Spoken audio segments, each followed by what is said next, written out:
to get fired. I'm back on the ones and twos. Good afternoon. And the clickety clack. Good morning. You are on the, you are listening. She got me all confused. You are listening to the Closet Women Radio Show. We are so happy to be here today. We are. I am your hostess of these next 2 hours, Latoya Hill. I am joined by my lovely co-hostess, aka sound engineer, aka ones and twos. The DJ, yes, I am here. Kendra Williams back on the ones and twos for 2019, doing a new thing. Amen. Also a rapper, apparently. Yes. Apparently she is a rapper as well. We are joined here by Dr. Stevie.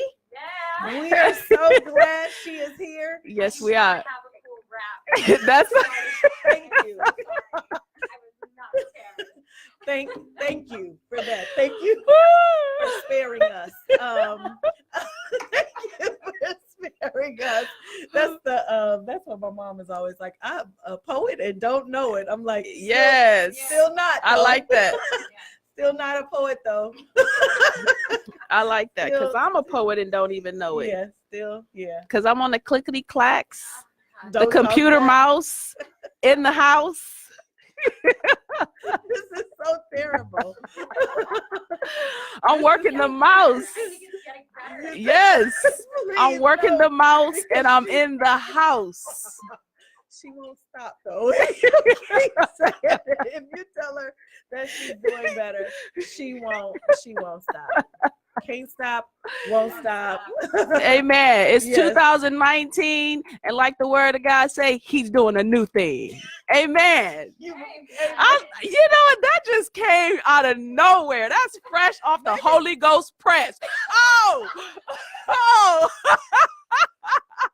Okay. Oh, Let it's me write a fresh couple of off shirts the down. Holy Ghost press. 2019, and God is doing a new thing. Amen. That's a shirt. Oh, by the way, speaking of shirts, I have on a shirt. Okay. I have on a shirt right now that Toya made for me. It says Psalms 1. Look at that. Yes. Isn't that beautiful? It's Thank a hoodie you. too. Yes. I love it. And you can order a shirt if you would like, a t-shirt, and have it custom made.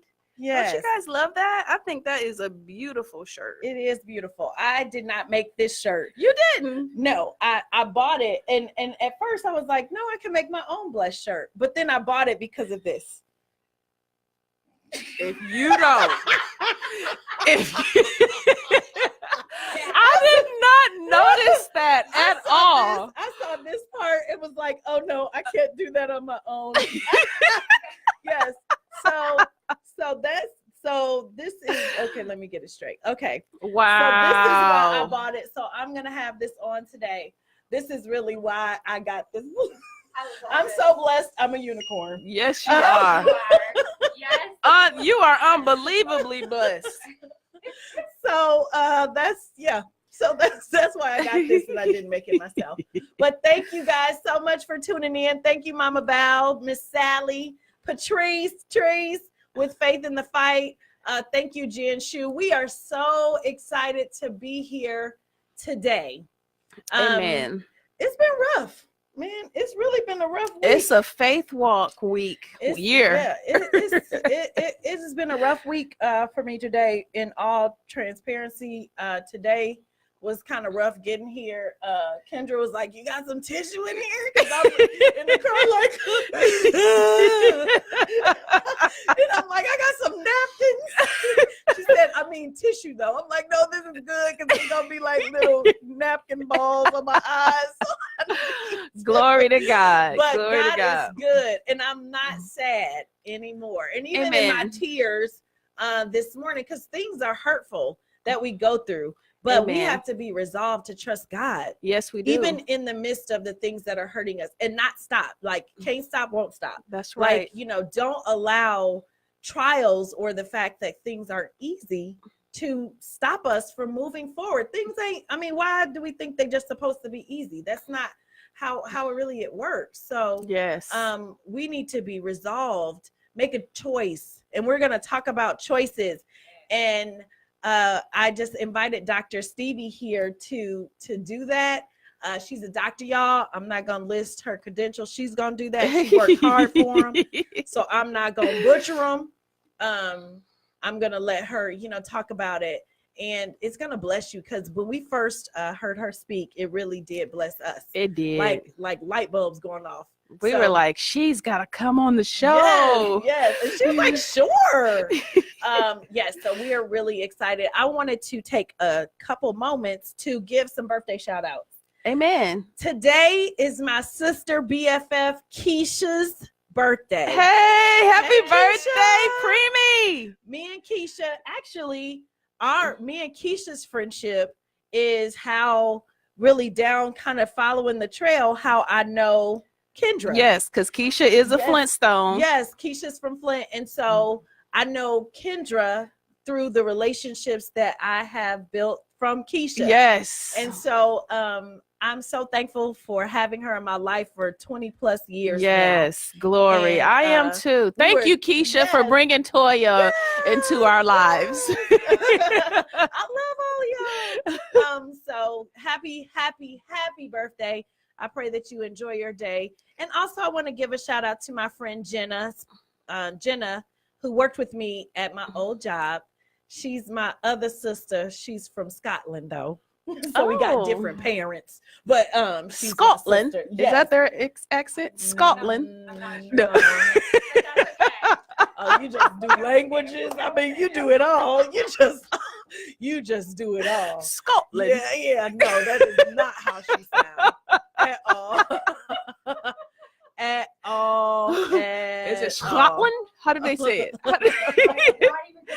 Yes. Nobody has a Scotland accent. No, Scottish though. She says nobody have a whole country accent. Nobody has a Scotland accent. No. No, none of us have one today. Ooh, y'all stop making me laugh so hard. Jenna, I pray that you are having an amazing day on your birthday today. Love you, miss you. I want to shout out to some of our friends who are tuning in. Robin Moreland, we love you. Hey, Robin. Hey, Trina. Hi, Train. Patrice said, I hear a Can't Stop, Won't Stop 2019, some kinds faith shirt in the atmosphere. So she's we got all these faith shirts that we about to be representing. I hear that. Thank you for tuning in, Maya and Brandy and Miss Robin. We love you guys. We appreciate you guys. Yes, we do. I mean, it is such an encouragement to me to see you guys tuning in. You don't know what you're tuning in and your comments and taking the time to listen to us. You don't even know what that really, that does my heart good. I think I got most of my tears out, but I got some tissue though. Thank you, Jamie. But I wanted to give a birthday shout out to my brother-in-law, Frankie Irby, Trina's husband. He turned 50 years old this week. So happy birthday to Frank. I think I gave a shout out to my niece, Cassidy. She turned 14 this week. So happy birthday to you, Cassidy. Yes. And she's a straight A student. Oh, that's yes. Not only 14, but a straight A. And she was like, Auntie, people was giving me money that I didn't even know. I was like, look at God, just pouring it. Yes. Overflowing you with blessings. Yes. Hey, Robin. Thank you for tuning in at the Walmart. Put us on speaker. Amen. Amen. Hey, Pastor Robin. Oh, man, I was so blessed over there with the Wonder Women Bible study. And that's what made me think about he's doing a new thing in 2019, because that was the word, God is doing a new Isaiah thing in us this year. Yes. Amen. Amen. Hey, Jen. The bomb photographer, yes, Fun Networking, yes, Jen. Yes, and Charisma. Thank you so much for your encouragement this morning to me, Miss LaRonda. Hello, Miss Mary. All of you guys, thank you so much for tuning in. I wanted to just share with you this morning, God had put Charisma on my heart. And so I was just thinking about her. And then within 30 minutes, like she texted me and was like, God, it just put you on my heart. And I was like, I was just thinking about you too. And she shared with me something that she read this morning. And I want to share it with you guys because it was exactly what I needed without even. It was what I needed too. Yes. It says, come to me, all you who are weary and burdened, and I will give you rest. Take my yoke upon you and learn from me, for I am gentle and humble in heart, and you will find rest for your souls. For my yoke is easy and my burden is light. Yes, glory. And that was just like, I was, of course, that was just really, I mean, I really needed to hear it. It really blessed me this morning. Thank you for taking initiative in me being put on your heart to reach out. Yes. You know, a lot of times people are put on our heart and we don't do anything with it. Even this morning when I thought of her, I didn't do anything with it, you know, but God had something that she was reading for me, you know. So let's just be mindful of that. When God puts someone on your heart, you know, ask the Holy Spirit, okay, God, do I just need to pray for him? Do I need to call him? Do I need to text him? You know, and he'll respond like, no, reach out, or, you know, just say a short prayer for him. Right. Because you don't know what people are going through. That's and right. Your faith in God, your prayers actually pull some of us through when maybe we don't have the strength to pray for ourselves. Yes. So that's definitely what we need to be doing. Hey, Hallie Joe. Hallie Joe is one of my new friends from Pathways. Oh, glory. And I will share, you know, more about that at another time. I will say that I am doing some things this year different than I've done ever.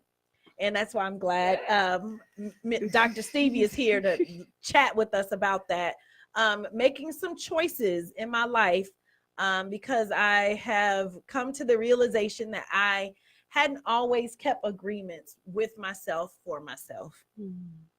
While it's important to me to do for others, I just haven't really been taking good care of myself physically, mentally, emotionally. And so I'm using some tools that have been introduced to me to do that.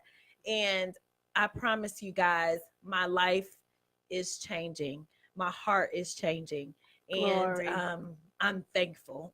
Amen. So I'm just thankful. So I'll share more about that stuff specifically with you at another time. But I want to introduce again Dr. Stevie. I'm so glad you're here. Hi, Dr. Stevie. Hi. So This is so awesome. yes. I'm so glad to be here. This is so cool already. Already I'm excited. Good. So I was telling you guys that we went to a Blessed by Networking event a couple months back, and Dr. Stevie was the featured panelist, speaker, presenter, and she was talking to us about emotional intelligence and how we communicate verbally and non-verbally when how we ignore signs that we are not communicating effectively. Right. And what we can do to practice better communication. Yeah. And I promise you guys, even if you think you're a good communicator, the things that she was sharing with us was like, oh, I didn't know that was really bad. And, you know, and I actually, because I'm not going to take away from it, and you have them credentials for a reason. I want you to introduce yourself, and also if you could share, because there was one part that you shared about bulldozing in a conversation. If you can share a little bit about that, and then we'll start talking about what we came here to talk about today. Amen. Amen. Okay. Well, hi everyone, and hi everyone to us on Facebook Live. I love Facebook Live. What a great way for us all to connect. Yes. No matter where we are or what we're doing. And I think that's using technology for good, and I love it. So I'm so glad we're doing that. So I'm Stevie Dawn Blakely, Dr. Stevie Dawn. Hey Doc, what's up, Doc? Whatever you want to call me is good. I came into emotional intelligence and communication really through education. So I was in higher education, working with college students, helping them to kind of find their journey and their paths. And I got a master's degree in sociology because I was super interested in how different groups and different cultures speak differently to each other. That was really interesting for me. And then I went on to get my PhD in leadership, where I studied emotional intelligence. So in the emotional intelligence space, we really talk a lot about communication. And it's not only communicating with others, it's also about communicating with yourself. And I think that's the piece that I would love for us to focus on today as we talk about resolutions and choices and decisions, is figuring out how do we talk to ourselves in such a way that we accomplish what we're trying to accomplish. Because I think a lot of times we don't do that well. So even if you are communicating well with others, you may be communicating really poorly to yourself. And so I think that's important. But to talk about some of the bulldozing, and just to do a little bit on emotional intelligence and communication, I think the number one thing we all have to realize is that it's not about us. That's good. I think it's just, we all need to take that step back and realize this is not about us. When you're communicating with somebody else, you don't know the struggle they're going through. You don't know what's happening in their lives. You don't know what they're thinking between their two ears. And that is all going to dictate whatever they hear you say. So it's not about what you say, it's about what they hear. And too often we focus on the us part, right? Like, well, I got to say this because I got to get my words out. No, you're going to hear me. But realistically, they're not going to hear you unless they want to. And let's start from that. Let's start from understanding that not everybody we talk to wants to listen to us. Let's be okay with that thought and realize that we have to understand that they are coming to this conversation with their own baggage, their own life, their own experience, their own bias, all that stuff. And all we need to do is listen. And if we could stop talking and start listening, we would actually communicate. Amen. And I think that really does go a lot into listening to God, right? Yeah. How often are we talking at him instead of listening to him, right? How often are we we're saying this, God asks, I need this, give me this, I pray for this, instead of really just being quiet and listening to what he's saying and how he's responding to you. I think it's all the same thing. And it's that idea that we just always feel the need to talk right through somebody and bulldoze over because we got to get our point across, as if we matter more than the other person. And I think that is so much of our struggle just in today in general, in society and relationships and everything, is it's too much about us and me, myself, and I, and not enough about the other person and what they're going through. And it's interesting that you mentioned, we're going to talk about how we talk to ourselves first, because I think now that you are saying this, I'm recalling a couple of conversations this week. And the reality is that because of what I'm saying to myself, that is projecting the need to speak. And, defend myself out loud to people, or, to have these conversations, because I'm thinking my own insecurities or whatever I may be thinking. Now I'm projecting this out because I want to convince you, but it's really like trying to convince me.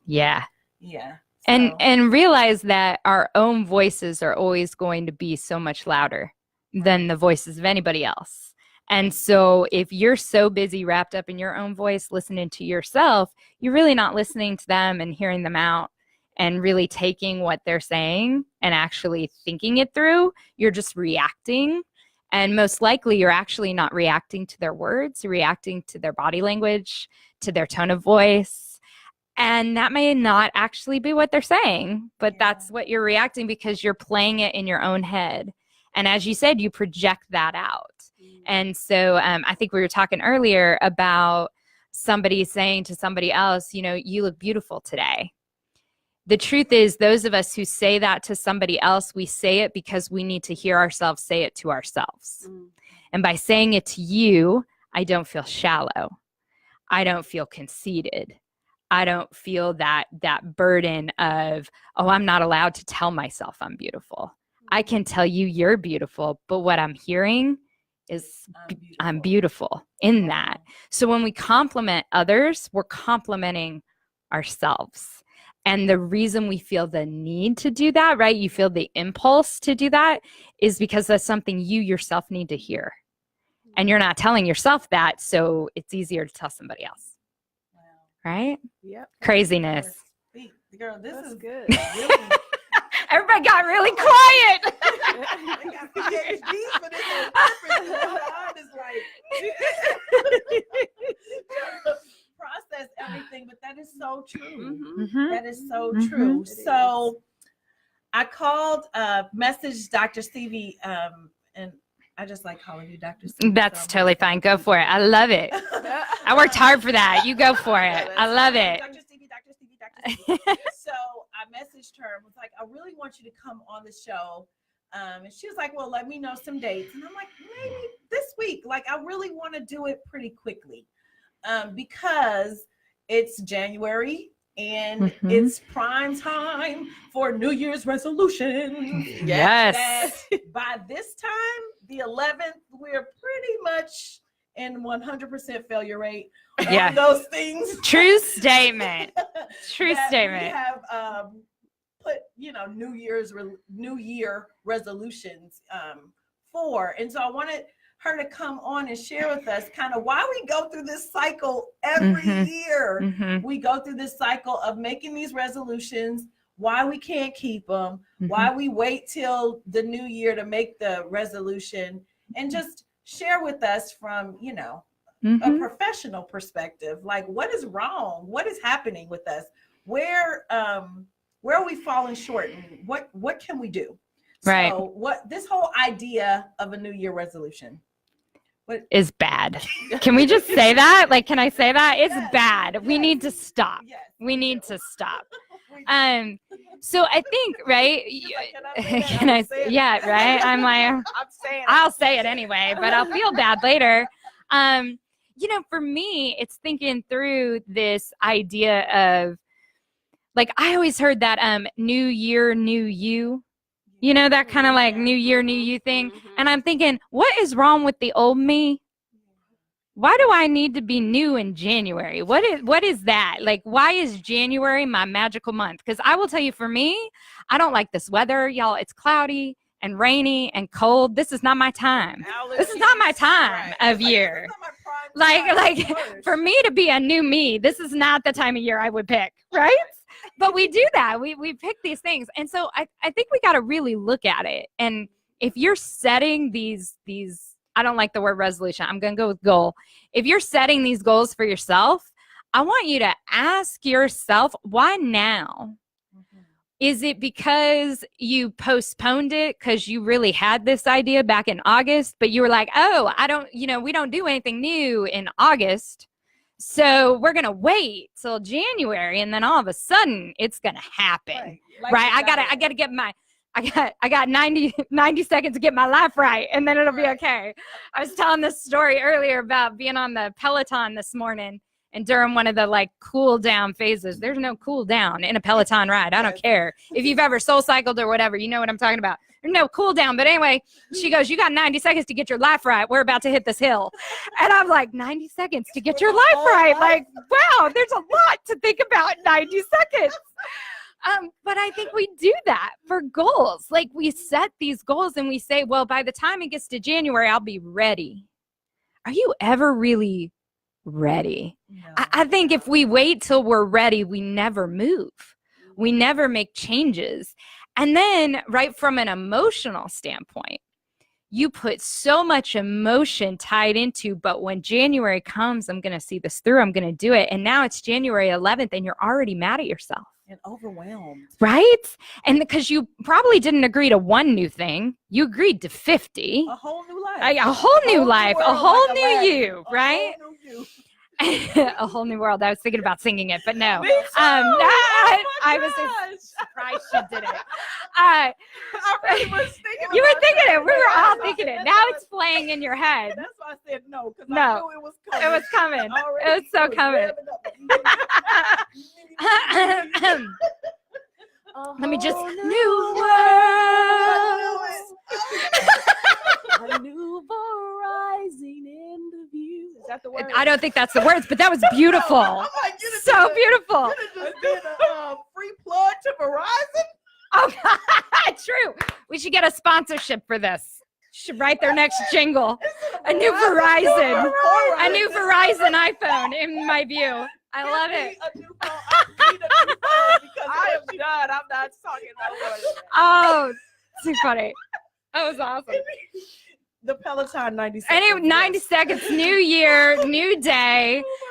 But let's talk about the emotional turmoil you go through when you fail, which you will Yes. inevitably fail because you've set yourself up to fail. Yes. So now when you take on that failure, okay, let's use the one we all know, which is I'm going to get in shape Yes. this year, right? Whatever shape that means. I'm already in a shape. It's an apple and I'm okay with it. Like, I don't know why my shape needs to, but okay, apple. I want to be a slimmer apple. Right? Who says? Yeah.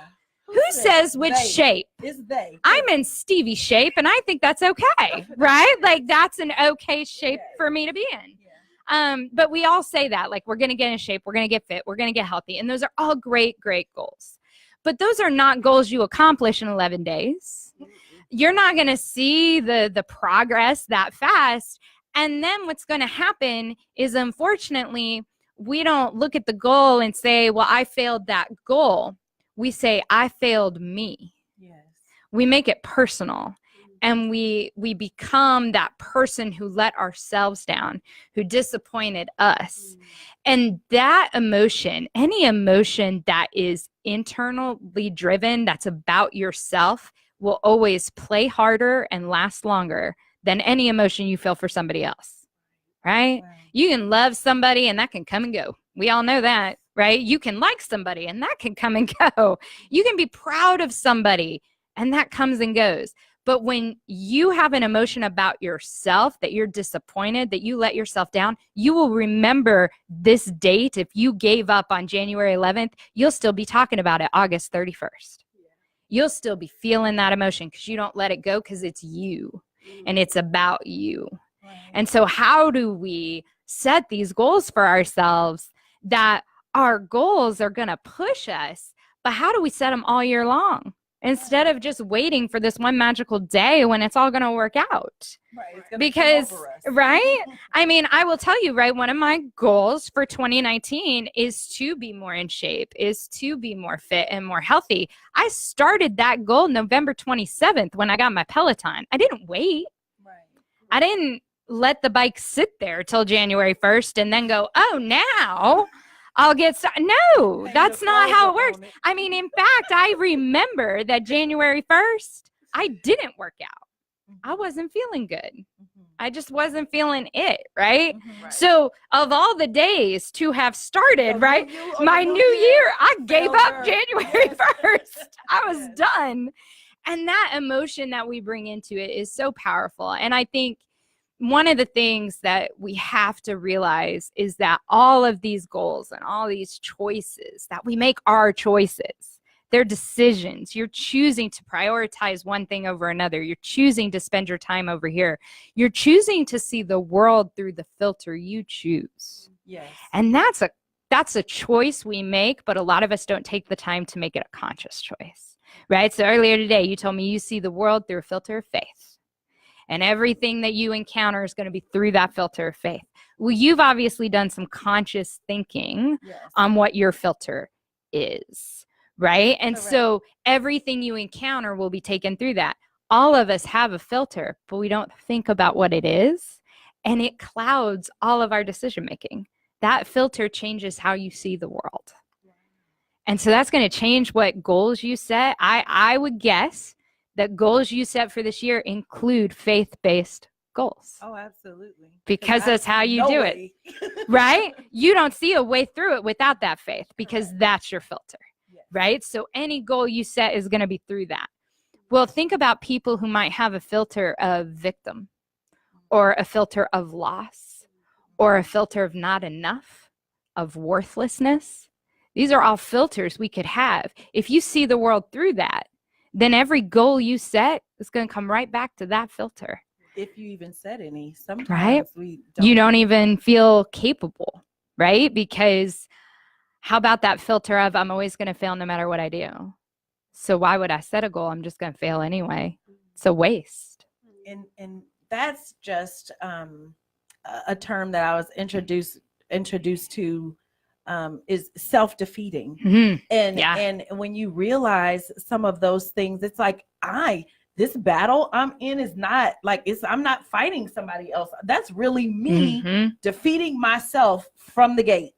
Like just from the gate in how I'm thinking, or I'm just offering up my choice. Like you said, I'm just offering up my choice. Like I didn't have it to make. So I'm just subject to whatever's happening. And that's just that's not reality. No. But it's easy. It's your reality. Yeah. At that moment. Yeah. Right. And I think there is some comfort, some faux comfort that we have in being able to say, well, that person is why I didn't do. Because we don't really have to ask ourselves some hard questions and hold ourselves accountable. Right. Well, and how often we look to blame somebody else for it. Right. Even things like getting fit or getting healthy, you can have that person who says, well, I couldn't afford the gym membership. I couldn't afford the healthy food. Right. It's always something else. Right. It's somebody else's fault. Right.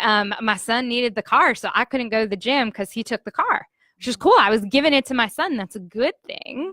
And that's a good reason for me not to be fit. Right. It's always looking for blame elsewhere. Right? Because we don't want to, your point, look at those hard questions and really say, what did I do to let this happen? Because everything that happens to us is a choice. It's a choice we made at some point, some far back in some mysterious timeline. And we have to understand that, as we were talking about earlier, God gave us free will. This is you exercising it. And it doesn't say that free will be easy or even free in a lot of ways, but we have the ability to make those choices. And are we making the right ones?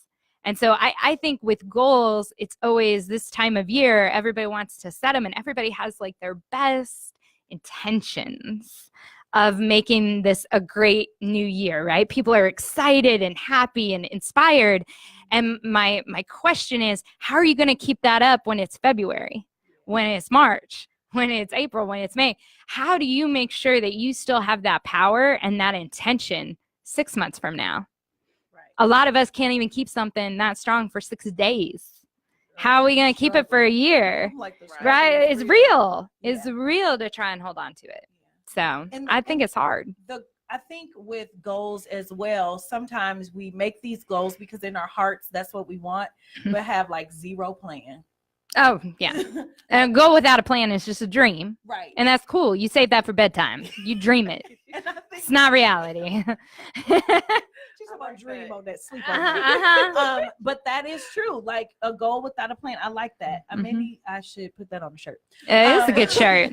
I like that because like we have these goals, but we don't really take the time to think them through long enough to articulate or even fashion them in our mind about how to get there. And I think it's just it gives us a way out still, some absence of our control and our choice in it that says, okay, well, if I try this way, or I think about it that way and it doesn't work out, then, it's not going to be my fault. So, like it'll come over us, and that just doesn't happen. No. Well, and I think in addition to that, we don't put a plan together, or if we do put a plan together, we're assuming that it's going to take 2 days, right? None of us have the commitment of like, this takes time. Like I work with a lot of female entrepreneurs who are trying to build their businesses, and the amount of time I hear them give up after 2 weeks, right? Like I launched this and I posted about it on my social media once and it didn't work. Well, yeah, I'm not surprised. It didn't work. That's not consistency. Right. And that's not giving things time to grow and develop, right? I mean, people will tell you even just Facebook ads. Facebook itself takes 48 hours or more to make your ad show up to the right people. 48 hours or more. You got to commit. Right. Before Facebook even helps you out. So how can you not commit to yourself? You can commit to Facebook. You can't commit to yourself, right? 2 days. 2 days. That's it. Yeah. So I think a lot of times we also set these goals, and then when we don't see traction immediately, we're out. Like we're already like, oh, well, it wasn't meant to be, and it isn't going to work. Instead of really looking at what are our action steps, what are our plans, and how long is it realistically going to take us, and can we commit to it? So what is that? I mean, do we have like a lack of perseverance, or like, because this, I think the atmosphere, like our world is about instant gratification. Can I get a click and get what I need? And we have information accessible all the time through the internet. If I don't know something, I'm immediately exposed because I have a phone with internet. I'm always able to reach out and connect at any given time. There's no time where I have to really exercise much patience, right? Right. And so does that play a factor in why we set these goals, and it's like, okay, microwave it. Like we don't want to go through the process. We want to skip over. We want a 5-star meal from this freezer package. Yeah. And we want it in 2 minutes. Yeah. And then have the nerve to be like, that was nasty. It's a whole meal that's been sitting in the freezer that somebody modified 6 months ago. Yeah. It might be nasty. Yeah. Well, and I think you're so right. I think we live in this world where we're expecting not only immediate gratification, but immediate results, immediate response from other people. Like we expect people. Call me back. Yeah. Why were you not waiting with your phone in your hand for my text? Right. It was that important, right? And we've just really become personal opinion, I think we've become a society of me. I'm all that matters. Everything needs to be me. I'm first, and everybody else's world should also revolve around me because I'm that important. And don't get me wrong, we are all that important, but we are all that important, right? So we gotta figure that out somewhere along the way. And I do think that the society we live in right now is making it so we have a harder time committing to doing things and taking action over time and being willing to see results grow. But show me the person who doesn't grow over time. Everybody, that's what works. We all know it. That's what it does.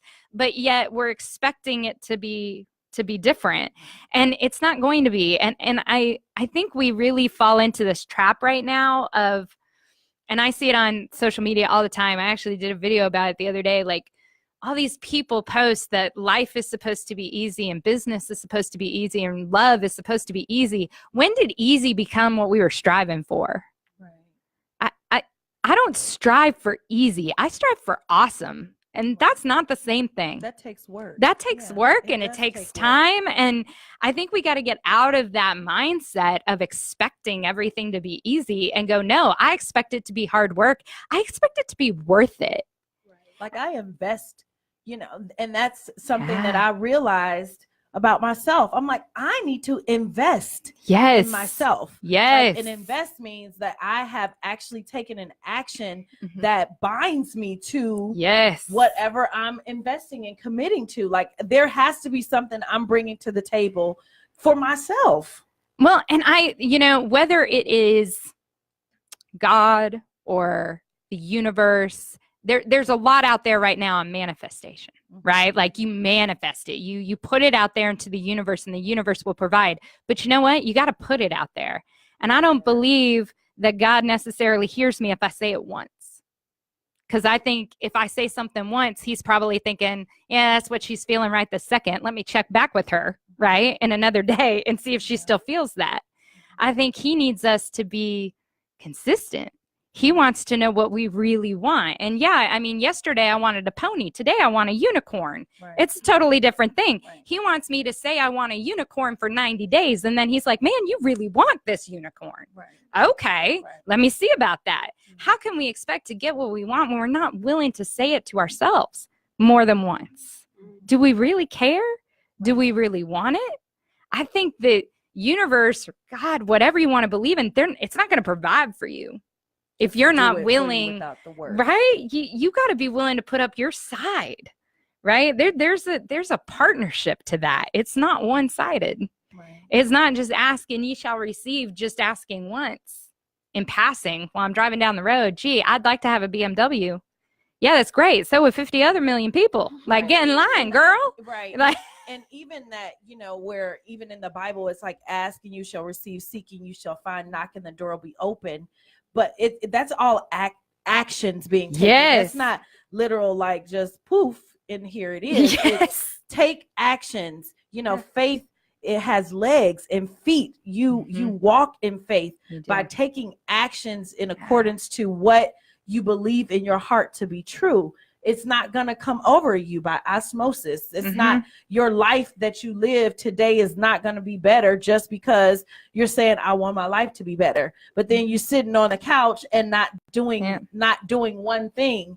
And then, for us, continuing to pray and say, Lord, I want my life to be better. Lord, I want my life to be better, and doing nothing. Like not being in a position to be responsive to the things that he's sharing with you, speaking to you, saying, well, why don't you do this? Yeah. And it's like, no, Lord. And I think that is like that example where it's like, God save me, the guy on the rooftop. God save me, God save me. He sends the, firemen, he sends somebody in the boat, he sends all of these people. And then the guy dies and he gets up to heaven. He's like, man, I was praying for you to save me. And he's like, well, I sent all them people. Right. Like I sent 3 different people over there to get you. And you was like, no, I'm waiting on the Lord. Like, no, you have to get in the boat. Come down off the roof. Yeah. Get out. Take a step, one single step, let your goals be realistic, ones that and it's just one day at a time. I mean, and I know for myself, it's challenging because I'm like, oh, okay, so this year I'm going to lose, 60 pounds. Well, it took 50. Awesome. I mean, it took 5 years to gain that. 50 pounds. Yeah. Right. So if that's not probably the most realistic thing to do when week after week, snacking on Cheetos. No, that's probably not the way to get there. Yeah. I feel like all my stories are Peloton stories today. That's really weird, but that is like my new thing in my life. Right. But there was a lady on there the other day who said, your body is not Amazon Prime. It won't be there in 2 days. No. I love that. Right. But think about our dreams. Most of us have dreams and have goals. It's not something we just came up with today. It is something we have wanted. Yes. It is something we have thought about. We have thought about what our life looks like and who we could be and all of these things. We've put time and effort into that dream. Just thinking about it. How can we then be disrespectful of our own dream by thinking it should just be there tomorrow? Right. Like I thought about it for a long time. It's going to take me a long time to get there, but when it gets here, that's the magic, right? And knowing that you took the action to get it there. It didn't fall in your lap. It wasn't something that you just winked and it happened. You took the action to get there. And how much more meaningful is that goal when you know you worked for it, right? I to your point, I worked to gain that weight. I'm going to have to work to lose it. That it goes both ways. Yep. And I think with goal setting, that's something we have to look at is what are we willing to do? Because your goals aren't going to happen. You're going to have to take the action to make the goals happen. What are you willing to do? And I mean, really willing. Right. I'm one of those people who I love my fried chicken and my pizza and my Panda Express, and I eat horribly. I know that, right? Thank God I don't have children because I eat horribly. They would be 500 pounds. I do. I eat horribly. But you know what? I'm not willing to change that. Food is something I enjoy. And it's something I share with the loved ones we have good times around food, and that's okay. What I am willing to do is work out. What I am willing to do is work on that side. Now, does that mean I'm going to lose the 60 pounds I may want to lose? No, probably not as quickly, but I know what I'm willing to do. So instead of saying, oh, let me jump on a diet this January 1st, I went, you know what, that's not realistic. I'm not willing to do that for me. I'm willing to work out every day, so I work out every day, and I will get the results I want. But that's because that's what I'm willing to do. How many of us set goals without thinking about what are we actually willing to show up and do every day? Right. Because if you're not willing to show up, it's not going to happen. And a lot of times, the idea of comparison is a killer. Don't even get me started on comparing with people. Oh, getting hot in here now. This is one of my things. Why we compare? It's a killer, because what I'm doing, you know, and again, it's kind of all of these images that we see that are pumped into our minds. You know, Facebook is awesome, like you said, and really has great value. But then, you know, on the other side, depending on the conversation you're having with yourself, you're downloading this man. Look at, you know, how she got here. So that should be my way. That's going to be my path. Or if my path is not like her path is being executed, then something's wrong with what I'm doing. You know, that, I mean, comparison just comes through, and comparison is not a thing. We're using comparison in a terrible way, not to be encouraged by, like, you know, they can do it, I can do it. No, it's like, well, if I can't do it how they did it, then I can't do it at all. You know, kind of, it's just a killer. It is. And comparing ourselves even to, I don't know if anybody else does this but me, but comparing ourselves to the versions of ourselves we think we used to be. Do you ever do that? Like, oh, well, when I was 20, I could do that. Really? Could you really? Do you really remember that now? Because I look at that and I go, I probably couldn't do it when I was 20 either. But now I think, oh, but when I was 20, like we romanticize our past experiences and then compare ourselves to that. And be like, why can't I do the splits? I could do them then. Well, yeah, maybe you could, or maybe you're just remembering a different format of yourself, right? Like in your brain, you did the splits. In reality, you sat on the couch and ate some Cheetos. Like that's real life. I think we compare ourselves to, you know, there's that quote that says, don't compare your chapter 1 to somebody else's chapter 27, right? But we do that because, and I think it's because we see the moment of somebody, right? Like I talk about people as a box, not as fitting in a box, but people as a box, right? And if you think about the outside of a box, right? The box may be really pretty. The box may be a plain brown box. The box may be an Amazon Prime box you've used for 10 years. So it's got lots of tape and markings and beat up. Oh, box. You keep those boxes because why pay more for more cardboard? But everybody's a box. But the truth is, all we see as people is the outside of that box. And that is not what makes a person a person. Right. It is not the outside of the box. It is what is on the inside of the box. And the only way you can know what's on the inside of somebody's box is by getting to know them, by taking your own bias and your own narrative out of it and really listening to who they are and what they've gone through and how they view the world, what their filters are. But so often I compare my box to your box and I go, well, I want her box instead. But it's like, and I always say it's like the comparison thing is like, I'm using my inside and comparing it to your outside. Exactly. I don't see your inside. Exactly. So but it's not a good comparison at all. It's not apples to apples, right? Apples to apples. It's so very different. No, and you're always going to feel less than. Yes. Because in our own brains, we will always see ourselves as less than everybody in the world sees us. Always. Because we have this negative committee in our head made up of all the voices over the years that have told you couldn't do something, you weren't worth something, you weren't good enough, you weren't pretty enough. Whatever those voices tell you, we all have them. And our negative head committee will rule our lives if we let them. I don't know what else to call them, but that's who they are, right? And we all have them. And you know, we have to learn that's under our control too. They're in our head. They're not somebody else's head. They're not somebody else telling us. That's in our head. We can choose to say, I don't believe you. I am enough. I can do this. I am worth it. Like I can tell the own voices in my head to shut up. Right. I can, right? But we don't think through it. We just let that play. And then we see this other person who seems to have everything we could possibly want. And we go, oh, I'm not good enough again. Look, see? And we're proving it to ourselves. And that's, I think, the hardest thing about comparison is all you're doing when you compare yourself to somebody else is proving your own thoughts about yourself. That's it. You're not doing anything for the other person. You're just adding negativity on it, right? And you're just and then you're going to use that 6 weeks from now and say, well, see, I wasn't good enough because here I am 6 weeks later and I still haven't achieved that. Right. You don't know what they've struggled through to get to where they're at. Right. You don't know what their life has been like.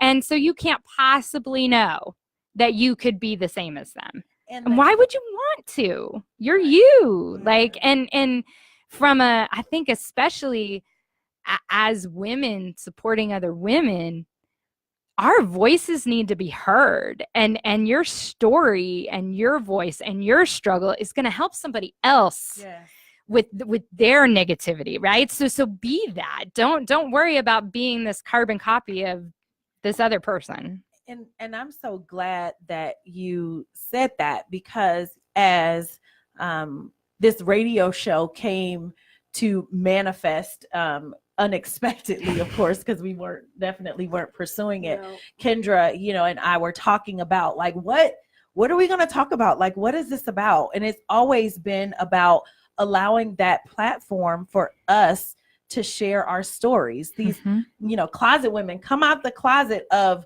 religion and, expectations and, negativity, and really experience, true life by sharing your story and receiving encouragement. And it's so interesting about the box is that you recognize when you start connecting with people that there is so much common ground between you that, your stories, intertwine and are weaved together so intricately. And it's like all of what you thought in your head is false. I mean, it is just a completely false story. It is a tabloid. Right. It is a tabloid from the beginning. And it's very interesting. Me and Keisha are sharing with you how we met, was random circumstances.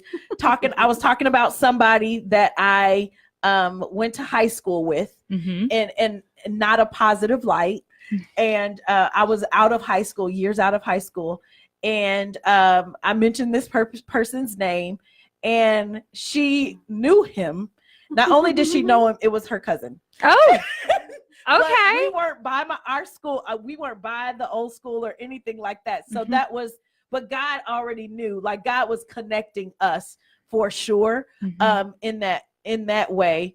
But our personalities are very different. And so I remember having a conversation with before, and she was like, I didn't like you at first because I didn't like them ponytails. Those, so back in the 90s, we used to have those hair tracks. Okay, I'm schooling you right now. I appreciate that. Thank you. It's okay. Like, school me. I love it. Yeah, you I used to have one. So we used to have these tracks, and we would put rollers in them, tracks of hair, roll them up, and then this is gross, and my dad hated it, and put them in the microwave. Okay. And what that would do was, because it's synthetic hair, it would create a curl. Yeah. And so then you would then put the hair on, and it's curled. And so she was like, you would wear that curly hair looking like Minnie Mouse. And so she was like, I was not trying to be your friend. She was like, girl, I did not. And she's a stylist. I don't blame She was a stylist. I'm thinking about that. I'm like, that was cute. First of all, that was way cute. And I can whip that thing up good, pin it and pop it. It was good. You wore it to work or school? No, I wore it, period. Oh, okay. But that was during the time where people was wearing those ponytails. It was like a ponytail. And Keisha didn't like it, right? Because she from she's trying to shame me. So no, she didn't like it. She was like, that looked like Minnie Mouse. And looking back, it kind of did, but it was cute then because other girls was looking like Minnie Mouse too. But that's not the point. The point is that 20 something years later, we are friends, like we are Yeah. sisters. Yeah. And our families have joined together. Mm-hmm. And you know, our children, and we have these generations Mhm. of these healthy and just full relationships, stepping outside of the box Yep. and connecting our insides to one another. And we love each other. Right. So, you know, that's really important. And I feel like that's how we grow. Yeah. That's how we really truly grow and accomplish things. Is it time for some commercials? It is about that time. Okay. We will let you guys take a short break, and you're listening to Closet Women Radio Show. We'll be right back with Dr. Stevie talking about how we can move forward beyond a goal to actually see some progress. You are listening to Closet Women Radio on Fishbowl Radio Network, Gray Stream.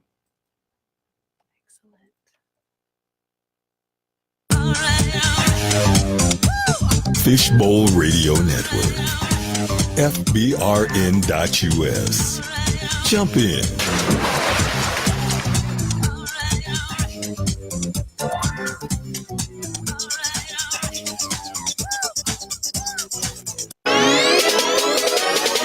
Hey everyone, this is Niley Vet Milligan. Catch my show, the DYAFM radio program, every Saturday from 5 to 7 p.m. On my show, you will hear biblical subjects applied to life's principles. Every Saturday from 5 to 7 p.m. Jump in.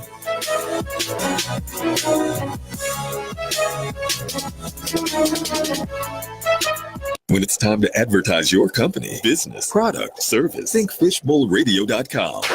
The largest personality-driven internet radio network in the world, operating 24/7 with over 100 diverse shows, music, talk, news, inspirational, sports, entertainment, 750,000 listeners a month and growing, local, national, global. Now is the time to take advantage of the growth potential of internet radio advertising with fishbowlradio.com. Call 817-633-4880 and jump in. Congratulations from Velvet Oasis Events, wedding and event planning. What a great time for us to get acquainted and determine what style, design, and package will work for your upcoming wedding, gala, social, or anniversary event. We specialize in helping people have a better event experience. Velvet Oasis Events customize your event design with your vision in mind. From beginning to end, we're there to assist. So for that wow experience you won't forget, remember Velvet Oasis Events. To get more details, go to velvetoasisevent.com, velvetoasisevent.com, or call 817-500-1579, 817-500-1579.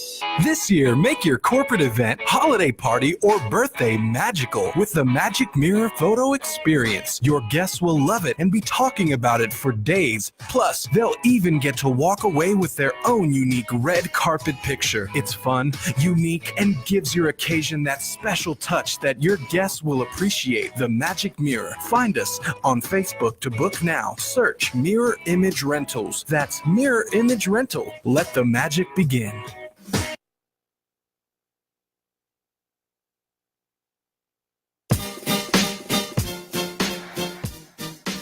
Fishbowl. Fishbowl. Jump in.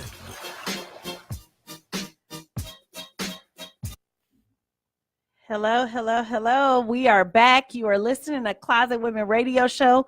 If you are joining us, we are here chatting with Dr. Stevie Dawn about New Year's resolution and just setting goals and actually accomplishing those goals. We thank you so much for tuning in. We're going to get right back to what we were chatting about before our break. So we have these goals, and we feel like they're realistic, and we make a plan to accomplish those goals. So, you know, I've seen in the past where, you know, there are short-term goals, there are long-term goals. Right. And I think that's, I want you to chat a little bit about that, because it makes you answer some questions, like you said, about what you're willing to do. Right. And when you ask that of yourself, it really, in honesty, and really, you can't mind fake yourself out. You know, sometimes we set goals based on other people's expectations, but it's us. Like, you know, it's you. So you know that you're not going to get up at 3:00 and start, you know, doing this or that if in the morning, if you're not a morning person, you know, you're not going to do that. So don't set yourself up for that. So talk about short and long-term goals and how we actually, you know, formulate these to come up with a plan. Yeah, absolutely. So I'm a big believer in the longest term I can commit to is 90 days, because life changes a lot in a year. I want you to even try and think back to where you were January 11th, 2018. That was a year ago. Can you remember where you were? Can you remember what you were doing? Keisha can remember because it was her birthday, but I bet. That's right. That's right. But Keisha and Jenna, you guys, you girls with your birthdays, you know what you were doing. Yes. But if it's not monumental like that, then you can't remember. And that's interesting. Right. So if you think about it, when we set these goals, a lot of people want to set a goal for the year. And I just look at my life and I go, I don't know who I'm going to be a year from now. I don't want to put myself into that box and say like I'm going to commit to this and have to stick it out for a year. And I think that for a lot of us that year is scary because a year is a really long time. It is. Right? Like right now I'm already kind of like, wow, it's already the 11th. It's ticking by pretty fast, but that won't last, right? There'll be times in your life that go really slow and you're really upset that you committed to a year. Like when I'm at work. Right? Amen on that one. There are certain clients in my life that when I'm with them, that hour is... You're like looking like... And I'm like, man, it's still really only been 10 minutes. I could have sworn we were done. Anyway. That's why I don't set a timer.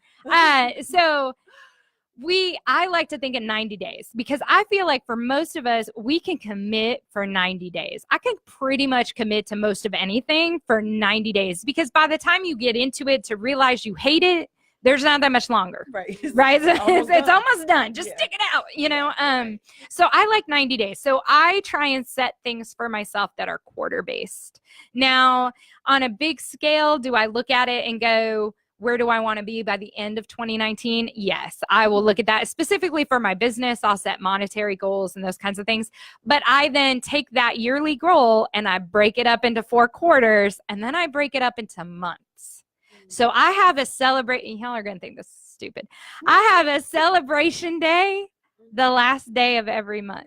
I think this is great. Okay, so like, so every last day of the month, I put time on my calendar to celebrate what I accomplished this month. Oh, I like that. Because I feel like it gives me a little bit of boost to get me to the next month, right? To keep going. But it also is, I give myself grace to make changes. So if I find out on January 31st, if I look at all of January and I go, you know, I didn't like that, or maybe I said I was willing to get up at 5:30 and now I'm like, who am I kidding? I'm not getting up at 5:30. You have an ability to say, what change do I want to make for next month? I can still pursue the same quarterly goal and just make a little change and do that for a month. And then again, at the end of that month, I'm going to take time and celebrate. And that celebration may be, you know, an hour of just me sitting with my goals and thinking about it. That may be a ice cream cone because I feel like I deserve it. It could be going out to dinner with my husband and saying, hey, we had a good month. Let's celebrate that. But I take time to do that at the end of every month. So realistically, the only commitment I have is 4 weeks. That's really short in the big scheme of things. Like, we're already 2 weeks in. I mean, you know, I'm already halfway there. It changes the mindset to stop thinking it's so far away. And I really learned that. I learned that mindset was a problem I had personally with vacations. Do y'all go on like a vacation a certain time, like a yearly vacation or anything like that? No, you should. So let's start that for you for 2019. I love to travel. And I love vacation. But what I would realize is I would say, oh, well, next year I'm going to do, we're going to go here. We're going to go on this cruise. We're going to do this thing. And then I'm like, can I really wait a year for a vacation? Like, let's think about it. Like, does that get you excited, or does a vacation in 90 days get you excited? Yeah. Right. So I realized that by trying to plan these goals that were so long, I didn't have any inspiration or motivation. I just kept feeling like I was stuck. Like, well, yeah, but that's in August, or yeah, that's in September, and what that does, anytime your goal is that long, you stop taking action today because you feel like, well, it won't matter. There's no end. There's no end in sight. There's no deadline. Mm-hmm. See, we like to think that we can all like plan and work ahead, right? In reality, all of us work better under pressure.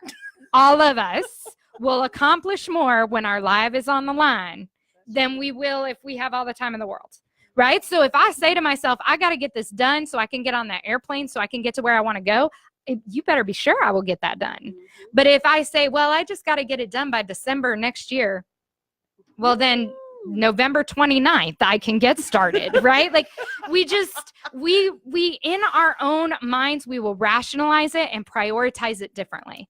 And so I choose 90-day goals. I don't get 90-day vacations. I wish that I did, but I don't. But I won't plan a vacation. Like I won't choose vacation dates unless it's less than 90 days away. So my current, and this one is a little wrong because we had to adjust some dates, but I wanted to get it paid out because I had a gift certificate. So we have one, always use those gift certificates, never let them expire. Hey, there we go. That's it. You can't see them, but they really blingy. They gold sparkle. They do. Sparkle. They go with that gold blessed hoodie you got on. Yes. So our next, I love it, that gold unicorn horn sticking up. That's awesome. So like our next vacation is 107 days away. Mm-hmm. But I set myself then, once I figured that out, I was like, I can get excited for 107 days. I can also use that to motivate me to get stuff done before I leave. Right. Because it's so close. 107 days is not that far. No. And if you have a big project you want to accomplish or something you want to do for yourself, if I want to fit in a bikini 107 days, that isn't a lot. I can commit for 170 days. I can commit for 90 days. I can't commit to a year. Right. I just don't have the motivation. And I think that's the thing. And we all have that ability to motivate ourselves, but motivation comes from action. Yes. It doesn't come from inaction. If you're just sitting there, you're not going to feel motivated. Right. You got to get up and start moving to feel the motivation to move more. Mm-hmm. So if I don't have any motivation because my goal is so far away, I don't need to work on it now, then I'm not going to work on it now. And I'm going to take no action. And then when I get to that point where it starts creeping up and it's close, I'm going to throw myself into it, try and get it all done. It's not going to get all done. And then I'm going to say, I just didn't have enough time. Or even what we produce is just lackluster. Right. It's just not the best. No, because at that point, do you even remember why you set the goal in the first place? I mean, that's my point, right? It's like just survival mode. Like just get it done. I just got to check a box. I'm just trying to check a box. Right. It's no longer because it means something internally, right? So I do 90-day goals. That's me. I set everything as 90-day goals, and then I celebrate at the end of every month. And that's something I do even when I had a team. We did that as well as a team for our company because I just think that's better. It's easier. And at the end of the year, you see, like you can clearly see your lessons, right? Yes. Where you had opportunities that you don't repeat, that you shouldn't repeat. Right. And I say the lessons, I am part of a group. It's 21 Days Entrepreneur Group on Facebook. Shout out to Kelly Burton on Facebook and that group. And she was talking about, like what lessons have you identified from 2018? And I think if we take an approach very similar to yours and breaking those things down, those lessons, those opportunities are much more identifiable. We're not just kind of running through the Right. year just task written that we Yes. can't even see, well, that really didn't work. Like, Yeah. that really wasn't the most effective thing to get to the end game, or Mhm. that what we got didn't really look like what I envisioned it when I set this Yes. goal. Yes. And I think we have to, and giving ourselves grace that things do change. Right. That things change can and change we my mind, change. yes. And so what you commit to now may not be what you want 6 months from now or 8 months from now. So why then hold yourself to that self-defeating attitude? Because then you get there and you look back and you go, oh, but I didn't accomplish this goal. Yeah, but do you even still want to? Like, Do you does even want that? does that even make sense anymore? You know, I think we see a lot of that in education, right? Like you choose a major and then you're like 2 years in and you're like, I don't even want to be that. Right. What Right. did I I don't even what do? right. I mean, that's the reality, right? Like I changed my major like 8 times before I graduated. And the reason is because I kept deciding I wanted different things. Right. So, but that's not a bad thing. I mean, in that case, it was because it cost me money. But in reality, it's not a bad But thing that's to what change you your were mind. willing to do. I pay the to- price you now paid the on my pri- yeah. student loans, but that's okay. But I learned a lot from that. But What you're teaching us now, girl, you you right? got them I got them credentials. credentials. That's right. I did this. You did that. I did this. In 90 seconds. Get your life. Get your life right. But I think we do that a lot. We put these deadlines on ourselves to make these big life choices, and then we feel like we can't make changes. And I think we need to accept that we're going to change. Yeah. Where And does that's a that come good from? thing. Like, it's like a burden, though. Mhm. It is such a burden. It is such a weight, and it's so self-defeating. And it, like, where at the core, and maybe you don't know, and maybe it's different for different people. You Yeah, know, again, I sure. think it's the voices, Yeah. the negative head committee Mhm. that is, you know, telling us, you know, all of these things, but we know better. See, that's Mhm. like our heart knows. Yes, but our heart does doesn't know, think. But our heart doesn't think. And No, that 'cause doesn't. our heart be like, go, you know, go. Yeah. And then our mind is like, girl, that is dumb. Don't do Mhm. that. You know, it's just, Yeah. it's a battle between Yeah. living Heart and mind. in your heart and, you know, really being courageous enough, like, you know, to follow after what you know, but it takes some thinking in to how to get to those Right. things that are in your heart. Well, and realizing that our thoughts control our feelings, which control our actions. Right. So if you don't get your mind right, then nothing else is going to matter, right? So we have to think about what we're thinking about. And I don't use the word think 5 times in a sentence, but I don't think we put enough thought into what we're thinking. We just go through the motions, we go through the day, and then we let things happen to us instead of realizing the conscious choices we made to get there. And we let that happen to us, and then we start playing that victim tape, or that it happened to me tape, or that blaming other people tape that we have in our head. And since we're thinking that, then we're feeling that, and then we're acting on it. If every thought you had, and I want you to really think about this, if every thought you had, you acted on it immediately, can you imagine? Think of all the, right? We have some bad thoughts. I would probably be electrocuted. That'd kill me. I'm like, I probably wouldn't be alive. Right? Because Danger to myself or others. we're potentially. absolutely, and so we don't, right? We know to take some of that back and to not act out on everything that we think, but everything we think does impact how we feel, and how we feel does impact our actions. So those thoughts maybe didn't lead so directly to actions that you ended up in jail or killing somebody you probably shouldn't have killed. Right. But did you hate that person?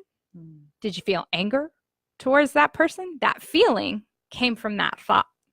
Right. And think about how much time we waste on the feelings that aren't healthy for us, that aren't good for us, that aren't good for our hearts, that aren't good for where we're trying to go. Right. But we waste on those feelings, and then we act in accordance with it. So even if we don't take it out on the other person, we take it out on ourselves, because we act from that feeling. instead of really taking a second to go, okay, what am I thinking that's leading this? Right. You know, And that's important. Yeah. And I realized for myself that I have lived majority of my life feelings driven at the point my mind wasn't right. Yeah. Like my mind wasn't right and I was still living feelings driven. Absolutely. So all of that, you know, plays a factor in what your life experience looks like and how that's ultimately, you know, executed. And I'm like, oh, this picture, but then we get surprised. Yeah. They're like, oh, this didn't look like I thought it would. Well, yeah, your thoughts led you right to what this looks like. This looks a hot mess. Yes. But you being led by your feelings that were, you know, all over 360. Yeah. Well, that's what that's what 360 looks like. A hot mess. We're looking at it right now. So, you know, and it's very interesting. As you were saying about our thoughts, you know, that's where we need to really rest, like, and really put some work into our thoughts. I was just thinking about the scripture, and there are so many scriptures where Jesus is like, you know, let this mind be in you, or keep your mind on me, or renew your mind. And when you start really consciously thinking about it, it's like, I'm telling you this stuff over and over for a reason, because this is going to trip you up. Like, you are going to get really tripped up by this. This is a deal breaker. Yeah. If there is a deal to be had, your mindset, how you're thinking about self, how you're processing things, how you, even from a faith perspective, you can't exercise faith not having this right. Like choosing what you're going to be believing up here. Yes. You can't. Even if your heart wants it for yourself, you cannot. It does not work. Right. So that just, you know, was like a light bulb going off for me. Like, Toya, you know, when my mom is like, do I have to repeat myself over and over when your kids listening to something? Oh, like, I have to repeat myself over and over. Well, yeah, and we're still not getting it sometimes. But controlling your thoughts and bringing your thoughts into captivity, that's a lifelong thing. Oh, yes. That's not something that's you're going to wake up and have it together. You have to work on that every single day. Yeah. You know, for me, it's been through, and I hate to admit this because I am anti-journaling. I am an anti-journal person. I am. But guess what I do every day? I journal. Why? Because, and to your point, holding your thoughts in captivity. When I have to write down what I'm thinking, it becomes real. And I can hold it, I can see it, and I can change it. And that's, I think, the piece, right? So I've been an anti-journal person for years. For years, I'm like, oh, it doesn't matter. How's writing it down going to matter? I can just do all the thought work because I'm smart like that. I got my right? I'm a doctor. I can figure this out. My PhD. I mean, have you seen our handwriting? We should not write it down. Since starting journaling and writing it out, and even so much as just writing out, how do you feel about yourself today? In words, how do you feel about yourself today? And you write those out. It's crazy. Yeah. You did an exercise about that. It was like the self-check. Yeah. How did that go again? So the self-check is this idea that all of us have a number of how we feel. So if you had to ask, and anybody who's on Facebook Live, in the comments, put your number in, because that'll be interesting for us as we go through this. But and we'll tell our numbers too. What I want you to think about is how you feel right now. Just take a self-check, just in your gut, in your heart. How do you feel right now? And I want you to put a number to it. So if you're feeling a 10, this is an amazing day. You love everything about today. And if you had to live this day over and over and over again, you would be happy for the rest of your life. That's if you're feeling a 10. Now, if you're feeling a 1, you've already decided that today is not your day, and you just need to go back to bed and wake up tomorrow, and tomorrow will be better. So all of us are feeling somewhere between a 1 and a 10. So I want you to think about that. Think about what your number is, and we'll go around and we'll say our number. So I will say that my number today was a 6. That was my number today. Now, what was your number? I wrote it down. My number is a 6. A 6. Okay. And My you are? number is a 7. 7. Okay. Let's see if anybody, let's see if anybody puts put their number in the comments. You guys put your numbers in the comments so we'll see them. Okay. A Robin. 9. That's a Go, 9. Robin. Ooh, go, Robin. You're having a great day, Robin. We're proud of you. That's amazing. So keep putting your numbers in there because I think it's interesting to see this. So Miss Rose is a 7. Patrice All right. is a 9. So 9. we got mostly 9. We got so some far. 9s, Yes. man. We're having a good day today. Even on this dreary looking day. I know. I'm proud of y'all. So here's what I want you to think about with the number. The number you have, right? So your number is directly related to your listening ability for today. Your number is directly related to your listening ability for today. So if you're about a 9, you're probably having a good day. And that means you don't have any emotions clouding your filter. So you're able to listen to people. So you're listening to us. See, those 9s popped up on top. That's because they were listening. They were paying right attention and they were there with the 9s, right? So your listening ability is high. If you're feeling a 3 or a 4, your listening ability is a lot less. Mm-hmm. And that's because you have something going on in your life that's taken your energy. Mm-hmm. And that energy then is clouding your filter. Those emotions are clouding your filter and you don't hear the other person as well. And so that means that you're stuck in your own head. You're listening to your own negative committee and negative tapes, and you're not really listening to everybody else. But what I want you to think about, right, is it's not just about that number for you right this second. I want you to think about how that number changes throughout the day. Right. Right? So I do a check of my number before every person I interact with. Now, it seems like a lot of work. I have to admit, I don't do it like when I'm in the grocery store and the cashier. So I'm like, man, you look like you're having a bad day. Here's an extra buck. I don't do that. But anytime I'm going into a meeting, before I came in here today, I always ask myself, what is my number?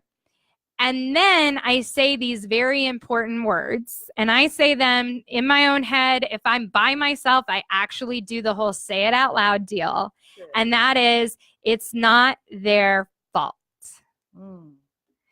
Too often, our emotions play out on the person in front of us, even though they were not the one who caused them. That's good. Right? Yes. So if I'm feeling a 6 today and I come in here and I give y'all a 6, that may be okay. But it's not your fault I'm a 6 and not a 9. Right. That's not your fault. You didn't cause me to be a 6. I'm a 6 all by myself. Right. I came all with a 6. Exactly. I showed up as a 6. So what I have to make sure of is I give y'all the respect and the listening and the grace as I would if I were a 10, because y'all didn't cause the 6. Right? But how often do we throughout our day, and then I think for us, it's usually family that takes the brunt of it, right? This is your kids, right? So you have a day, it goes up, it goes down. Maybe you started at a 10 and then you dip down to a 3 and then you end up around a 4. You get home, they deserve a 10. They're at 10 because they're excited. They're having a great day. And then you're gonna show them down to a 4, a 3, right? And is that fair to them? It's not their fault. No. But so often we get stuck in letting it out as opposed to keeping it on, right? And we're letting it out. No, your kids are fine. Your kids are fine. You're doing good. Not just the kids, but like you said, it's really the people in our life, you know, and even if it's a stranger, there's a verse that says, be careful how you treat people because you may be entertaining angels unaware. Yes. And there are so many times where, we're interacting just kind of off the cuff. Yeah. And you don't know if God sent that person to bless you or you were supposed to bless them. Like they're on the brink of something and just your 10, just your offering of a 10, brings them up from a negative. Yeah. Like that makes a difference. That kind of changes the game. It does. And it can create a day for somebody, you could be the reason that I always kind of think about it as, do you want to be the reason somebody's a 1 or do you want to be the reason somebody's a 10? Wow. Right? Like, so don't add yours to bring them down. Right. Bring them up. That's what we're here for. We're here to bring each other up. We are not here to put each other down. That is not our goal. I always think I put myself down enough. I don't need other people's help. Right. You know, and I think we all have that. Yeah. We have that negative self-critic. Like, why is it that we can't be good to ourselves? Well, we can't. We're negative to ourselves. We're mean to ourselves. I don't need somebody else to be mean to me. I got that. Right? But I also know that about everybody else. I don't necessarily, they're probably struggling. They're going through their own self-doubt. They may only be feeling a 3.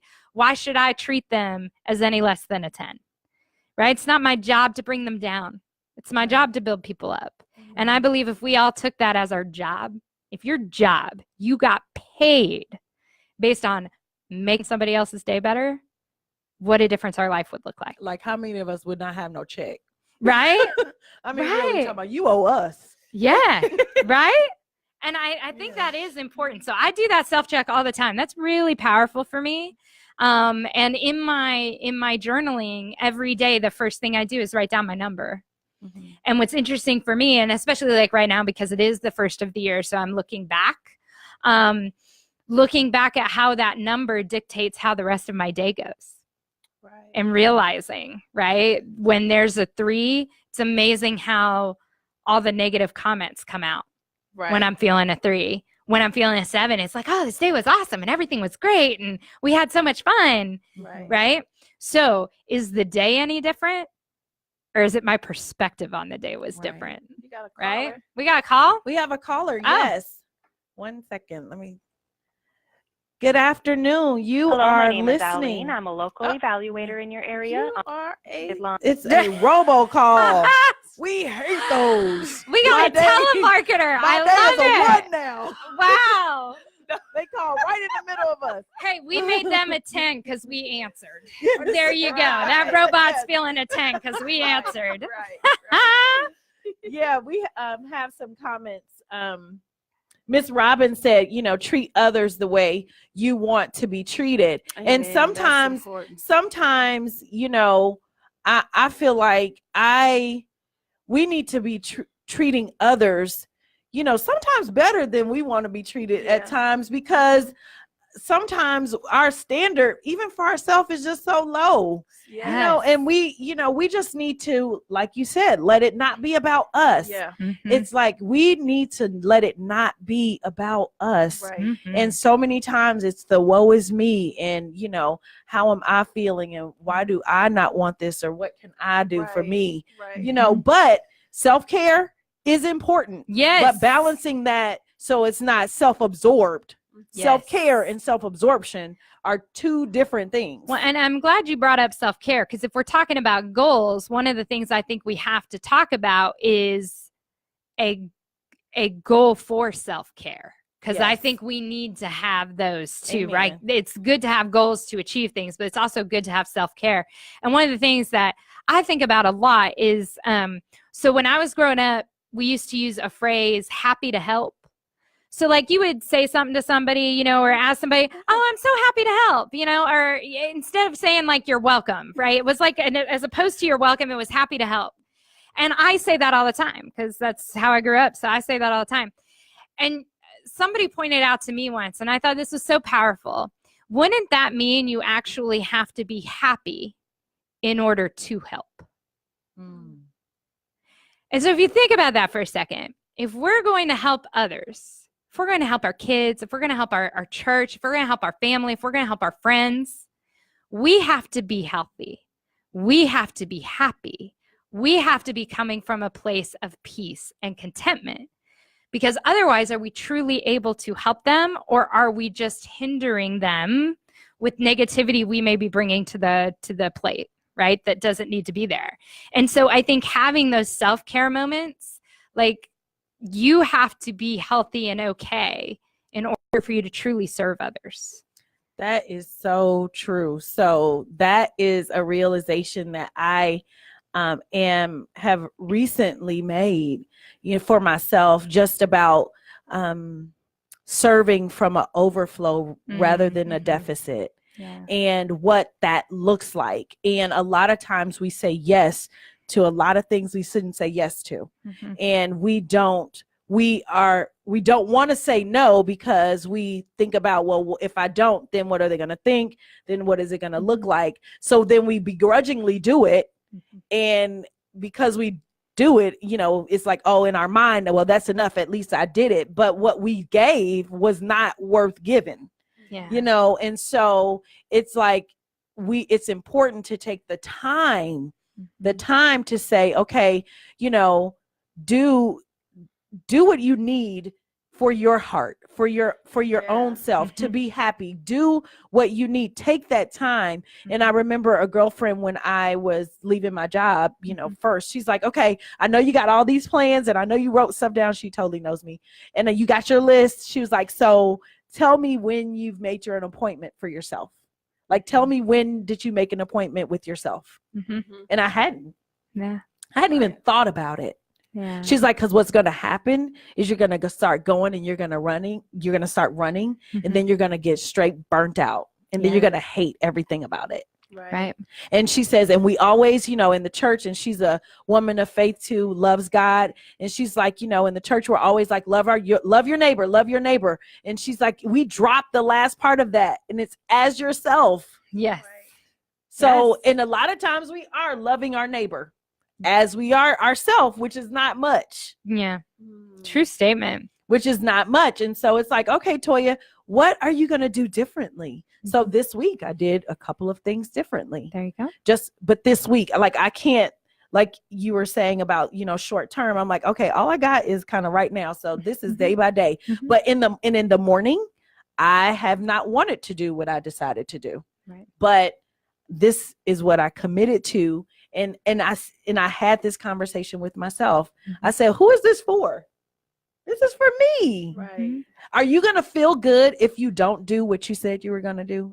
Is that going to make you really feel good? No, it's not. If we let people down as often as we let ourselves down, we would have no friends. We would have no friends, no relationships, right? Because we let ourselves down all the time. You were talking earlier about making an agreement to yourself, right? How often do you keep your word to you? Right? We're all about keeping our word to everybody else, right? I said I would show up.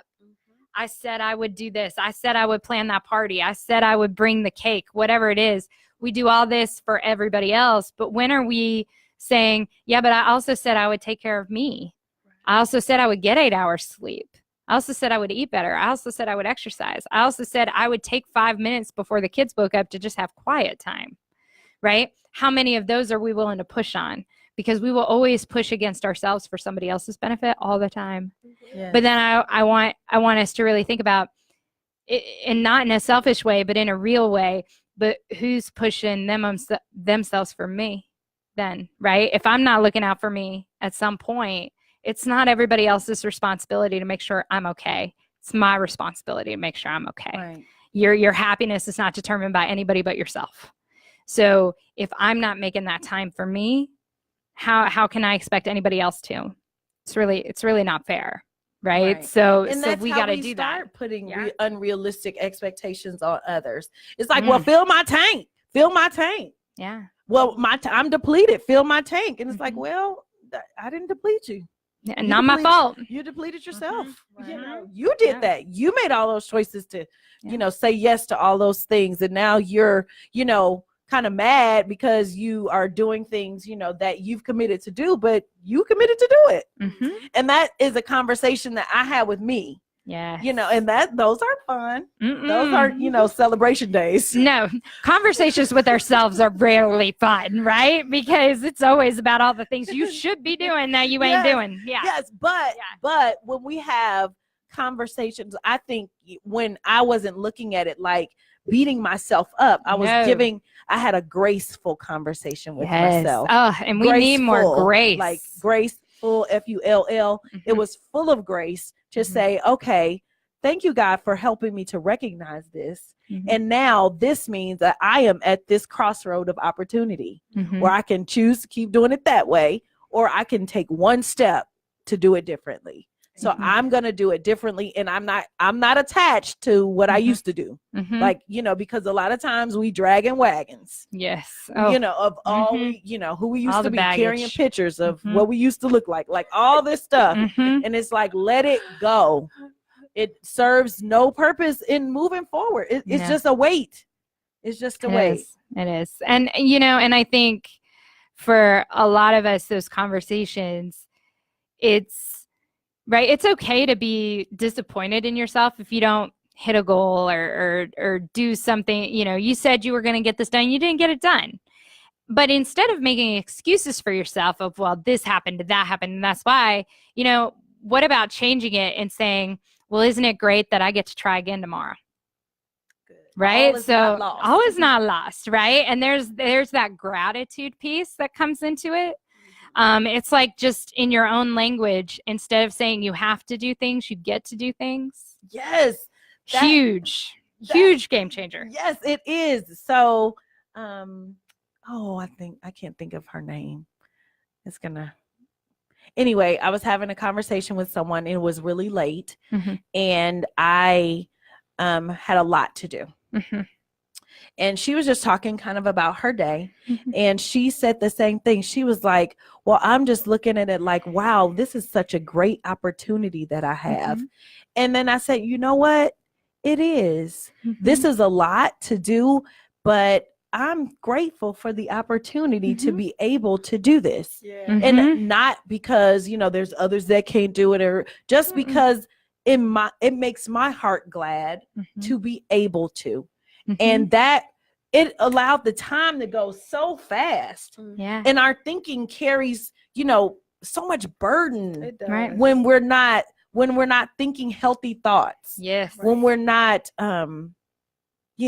Yeah. No, and it goes back to earlier we talked about thoughts to feelings to actions, right? I even think of things like taking your kid to the dentist or the eye doctor or to a sports game or whatever. I think there's a lot where, we're at work or you're having a conversation with somebody and you're like, oh, well, then I have to go do this and I have to go do that. I have to take the kids here. I have to meet so-and-so. Just changing your own words to say, well, then I get to take the kids to the dentist because, there's a lot of people who could never take their kids to a dentist. I get to do that. Yeah, you're choosing. I get to be with my children. Right. I get to take them to go play baseball. And how cool is that for them? I get to, when you change that language, you would be amazed at how freeing those emotions then come. Right. Because you're stop being in that negative headspace of everything happens to you. Instead you're choosing to get to do all of those things, good and bad, because even the worst things in our lives and and some of us have so many obstacles we've overcome and so many horrible life lessons that we have learned, but we're here. And some people didn't have those experiences. And while I can be glad they didn't have them because I don't need them to suffer the way I suffered, I get to be stronger for it. Yeah. I don't have to be stronger. No, I get to be stronger for it. Right. And that's a choice. And when you start looking at your life as choices, then you stop living in this place of negativity and you start living in possibility. Right. Because now it's all open to you because it's all a choice. Yeah. You can do it. I choose my best life today. That's Amen. Yeah. Well, I get to go and help someone feel better and do better. And you do. And I do, and I don't get paid for it because of the government shutdown. I'm supposed to. But now I get You to get to go do and it. You get to do it for serve. free. You get I to get to go and serve, and I Yes. get to allow God's light to shine through me for free. Hallelujah. Hallelujah. Do that new thing, Lord. New thing in 2019. Open that government back up. She done turned this into a different show. She talking about so now. No, True. no, but that's good because I changed my thought pattern Yes. about it. Right? And I'm not, and then when you guys are saying that, like, wow, I get to go and help someone feel better and do better. and I get to serve someone now, Right. but at first I wasn't really thinking of it like that. I was like, you know what, Lord, I'm doing this. I was thinking like, I'm doing this for you, God. Mhm. Even with getting paid, like, I'm going to serve and work as though I'm working for you. For you. Absolutely. But now I really have to say, okay, I get to do it. Yeah. Right. Yeah. Choose. Choose. You double getting to do it. Yes. It's just choosing. You are and- double blessed. Yes. Double Yes, blessed you in the are. get to. Yes. Amen. And not feeling the have to is obligation. Yes. And obligation is so heavy. I mean, just saying it, it's a lot of letters. That's true. It is It's- a hard word. yeah, it is a hard word. It is nothing happy Mm-mm. about like, no, I don't know if anybody says obligation and it's like that they're like, yay. No, No. it's just a heavy word. Well, and if you treat it as an obligation to do it, how does the other person feel receiving it? Obligated. Right? So if I say, like, even me, like, I meet people for a living, so I have to go meet all these people. If I go in with the idea of this is an obligation to meet you, don't they feel that? Yeah. I'm They like, ooh, she feel is not that, friendly. right? They feel that I don't want to be there, that I don't care about them, all of those things. Instead of saying, I get to go do this. I get to go meet people. I get to drink 5,000 cups of coffee a day. I get that, right? That's something I get to do. When you show up from that place, that obligation is heavy, but the appreciation and the gratitude is light. Yeah. Right. So if I go in from a place of gratitude, I get to do this. That's Yes, awesome. that's good. You're coming in with that place of light, and the other person or the other people involved in whatever that activity is are going to feel that lightness from you. Right. And that's going to help everything else flow way better than that obligation piece. Because obligation is heavy. I like that. Yeah. Obligation is heavy. And so I just love this because as we are, we said our word of the year was faith. And I'm in practice trying to say, okay, Lord, direct my steps, direct me to what I'm supposed to be doing, what I'm not supposed to be doing. And like the scripture that Charisma shared with me, it's like, come unto me, you are who are heavy laden and burdened. And a lot of times our burdens are self-induced a bit. They're, coming from thoughts. things that we shouldn't really even be, agreeing to, right. that shouldn't even be, like God had really no desire for you. We just kind of brought them on ourselves, so, but all is still not lost because he says, come to me, even if you find yourself in this situation and I'll give you rest. He's like, my yoke is easy and my burden is light. So you have somewhere to deposit this. Yes. You don't have to carry it around because that bag gets heavy. Yes. And you can find yourself at a place of peace and rest. I mean, there is nothing like, having some good rest where you are refreshed.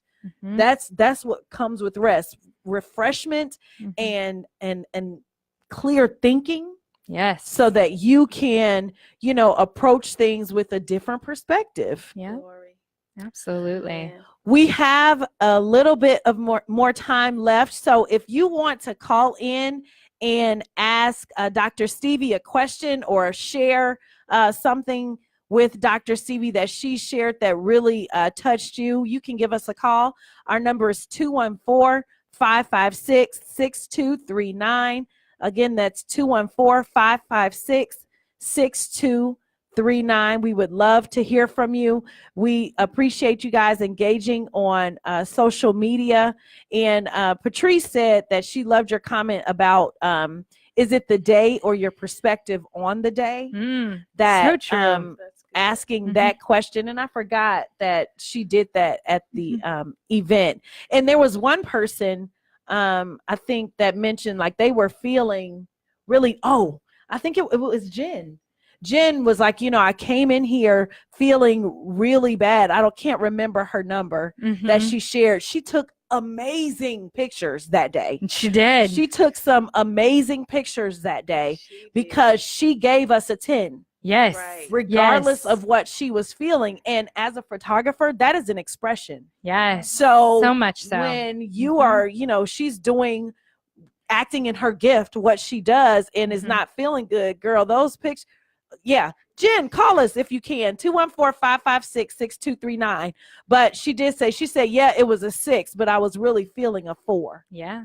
Well, and I think we do that, right? We come into places and spaces with these numbers, with these feelings, and it's easier to let that out on people than to hold that back and try and kind of fake it till you make it, right? Make it a 10 even when you're not feeling a 10. Right.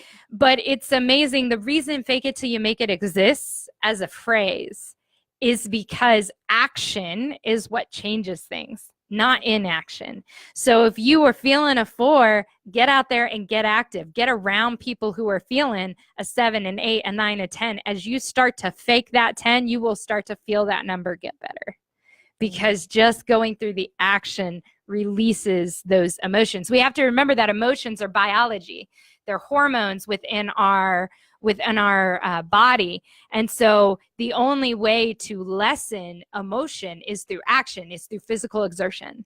And so even just taking a simple action of, it's a cloudy, dreary day out, it would be easy to feel a lower number because some of us are affected by the weather. Like, it's a real thing. I tell people I must be related to Superman because I am solar powered. Like, if the sun is out, I am a 10 all day long. And when it's not, I am lower all day long.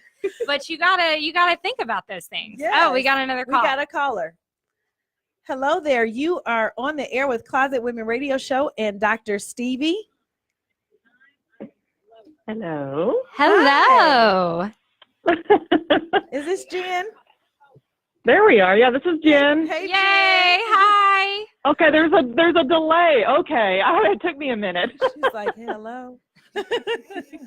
Thank you so much for calling in. So we remembered when we were at the Blessed by Networking event and we did the exercise, the number check, that you were like, yeah, I'm not really feeling it kind of not feeling it at all. I think that day your baby was sick and it was a whole lot of things going on.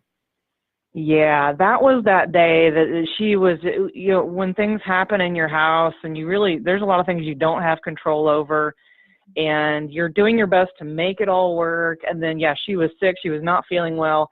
And I was doing everything I could to make her comfortable while sending her off to daycare. And then also recuperating myself on the way on the drive over because I was like, I can't walk in there like this and just be in the back, rocking back and forth. So although you could, we would have accepted you that way, Jen. Yes. Yeah, and I totally would have, but at the same time, I was there I always feel like I get out of my numbers, like you were saying that how we feel about our numbers. Or where we're feeling. I always feel like I get out of it when I'm doing something I know I'm called to do, like the photography aspect. I had already promised that I would do that.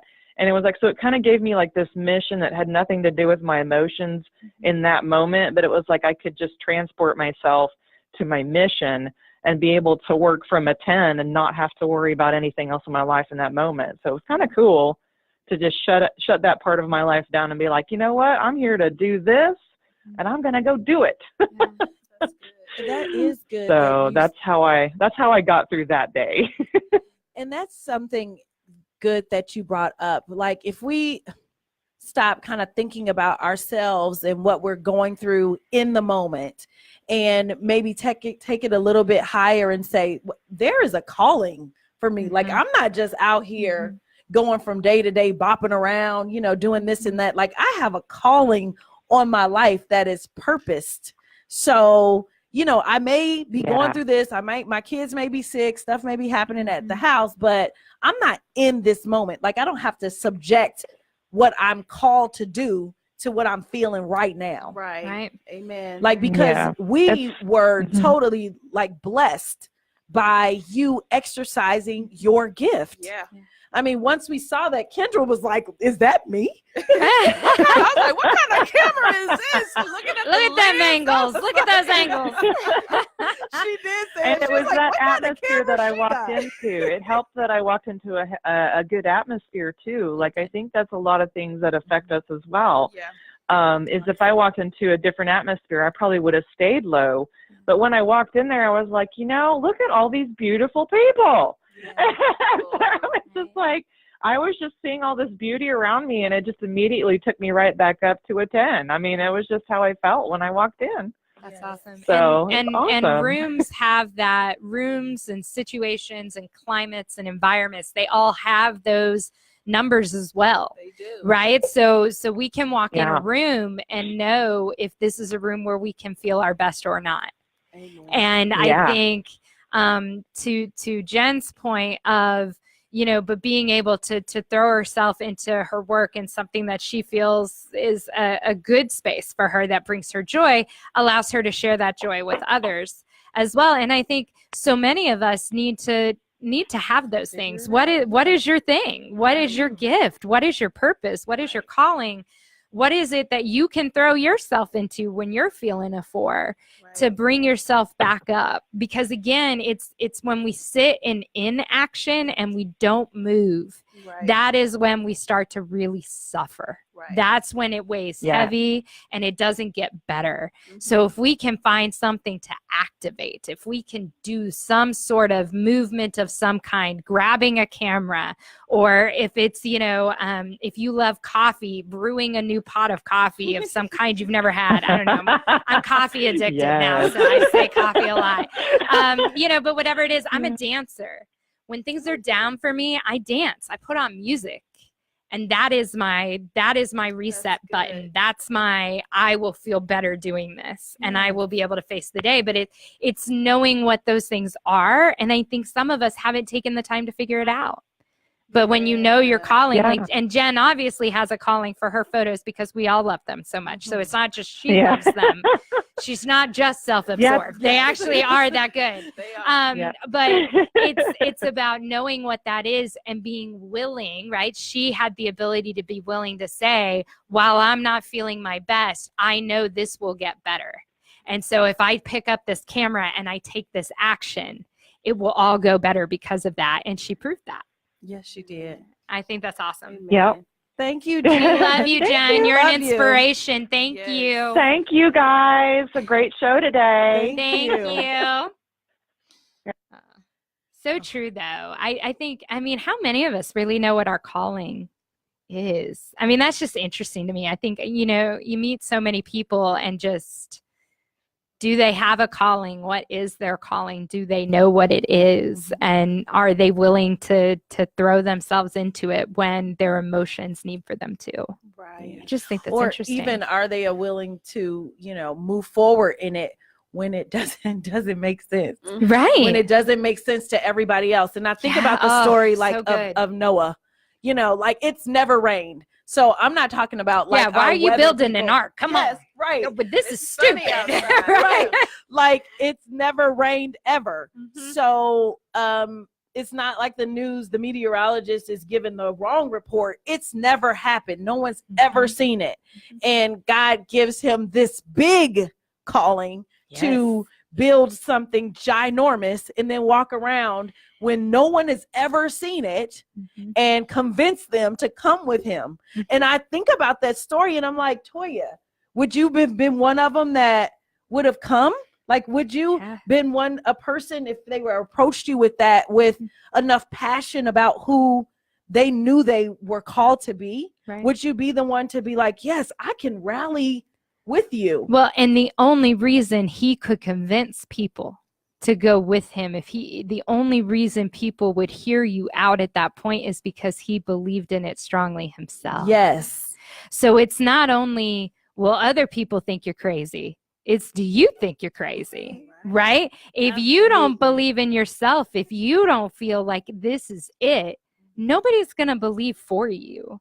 Yeah. I always tell people when you're like jumping into business and starting something of your own, any kind of project, if you don't believe in its success, if you don't believe it's going to work, who can pay you money? Right. If you don't believe you can do hair, why would I magically believe you can do hair? I'm not going to. If I don't believe I can sing, none of us will also believe that you can sing. I started to go, wait a second. Is she asking if we believe she can sing? Trick question. I noticed you got off the boat real quick on that one. You were like, I'm going back. No, not doing it. awesome. I was like, trap. But true Successful. statement. If you don't believe in your new world, none of us will either. Verizon. Verizon If with you don't a view. believe in your new Verizon, then nobody will believe in them. Oh, Lord. Oh, so true. Oh, that's Yes, funny. that is. That I is love too when funny. they laugh at us too. Like they're with us on this. This is funny. Too funny. Man. This is Trina is Kendra's sister. She said she was laughing at my expression because it was just blank. Yeah. Our time is up I already. can't believe our time is up. We can do this again. Yes, we must. We definitely will have Dr. Stevie on to check in with us. Yeah. I know I'm going to be taking some things away. Controlling my thoughts. And I'm going to have a celebration day. Amen. Yes. Too. Let's do celebrating. it. Let's We are do it. celebrating. January 31st. There you go. Let us know what you decide to do on your celebration day. We want to know how you're progressing. Yeah. We love you guys and we thank you so much for tuning in. Thank you so much for coming. Oh, thank you for and having me, sharing. and thank you all for being here today. Yes. I so appreciate it. It's been a blast. Yeah. We appreciate you joining us every Friday. We're here sharing hope through our testimonies, and we just love you guys. So we'll see you next week.